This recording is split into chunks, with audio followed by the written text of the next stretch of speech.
ನಮಸ್ಕಾರ ಸ್ನೇಹಿತರೆ, Abhinava academy YouTube ಚಾನೆಲ್ಗೆ ಸ್ವಾಗತ.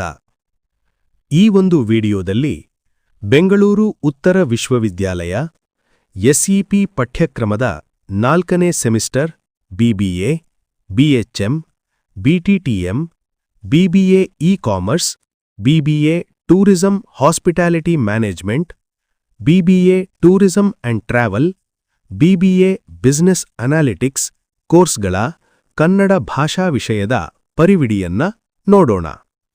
4ನೇ ಸೆಮಿಸ್ಟರ್ನ ಕನ್ನಡ ಭಾಷಾ ವಿಷಯಕ್ಕೆ ಕನ್ನಡ ಧಾರೆ 4 ಎಂಬ ಶೀರ್ಷಿಕೆಯನ್ನ ನೀಡಲಾಗಿದ್ದು, ಯಾವ ಪದ್ಯಪಾಠಗಳು, ಗದ್ಯಪಾಠಗಳು ಹಾಗೂ ಆತ್ಮಕಥನವನ್ನ ನೀಡಲಾಗಿದೆ ಎಂಬುದನ್ನ ತಿಳಿದುಕೊಳ್ಳೋಣ.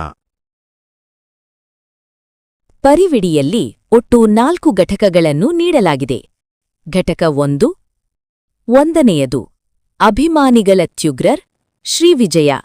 ಇದು ಒಂದು ಹಳಗನ್ನಡ ಕಾವ್ಯವಾಗಿದೆ. 2ನೇಯದು ಗಜಕುಮಾರನ ಕಥೆ ಶಿವಕೋಟ್ಯಾಚಾರ್ಯ. ಇದು ಒಂದು ಹಳಗನ್ನಡ ಗದ್ಯವಾಗಿದೆ. 3ನೇಯದು ನಾಡದೇವಿಯು ಕಾಡಿನ ಮಗನು ಸವಿತಾ ಶ್ರೀನಿವಾಸ. ಇದು ಒಂದು ಮಹಿಳಾ ಸಂಕಥನವಾಗಿದೆ. 4ನೇಯದು ಪತ್ರಲೇಖನ.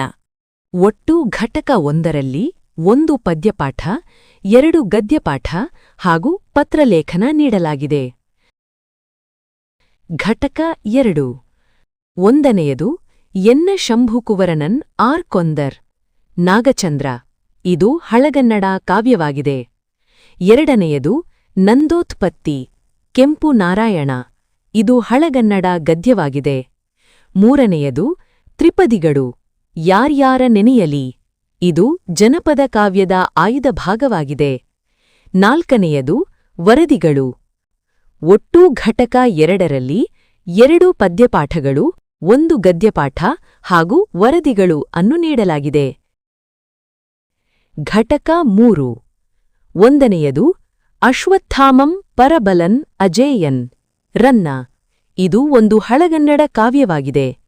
2ನೇಯದು ನರಿಯುಂ ಬಿಲನುಂ ದುರ್ಗಸಿಂಹ. ಇದು ಒಂದು ಹಳಗನ್ನಡ ಗದ್ಯವಾಗಿದೆ. 3ನೇಯದು ಮಧ್ಯಾಹ್ನದ ಭೋಜನ ಅಮರಕಾಂತ್. ಇದು ಒಂದು ಅನುವಾದಿತ ಕಥೆಯಾಗಿದೆ. 4ನೇಯದು ಸಾಂಸ್ಕೃತಿಕ ಅನನ್ಯತೆಯ ತಗರ ಜೋಗಿಗಳು ವಡ್ಡಗೆರೆ ನಾಗರಾಜಯ್ಯ. ಇದು ಒಂದು ಸಂಸ್ಕೃತಿ ಅಧ್ಯಯನ ಲೇಖನವಾಗಿದೆ. ಘಟಕ 3ರಲ್ಲಿ ಒಟ್ಟು 1 ಪದ್ಯಪಾಠ, 3 ಗದ್ಯಪಾಠಗಳನ್ನು ನೀಡಲಾಗಿದೆ.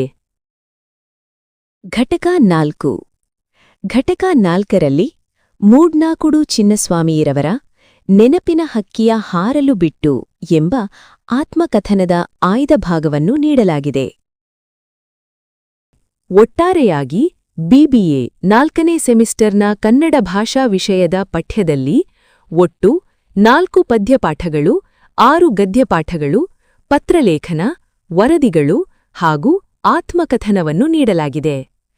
ಪಠ್ಯಪುಸ್ತಕದ ಕೊನೆಯಲ್ಲಿ 4ನೇ ಸೆಮಿಸ್ಟರ್ನ ಒಂದು ಮಾದರಿ ಪ್ರಶ್ನೆ ಪತ್ರಿಕೆಯನ್ನು ನೀಡಲಾಗಿದೆ.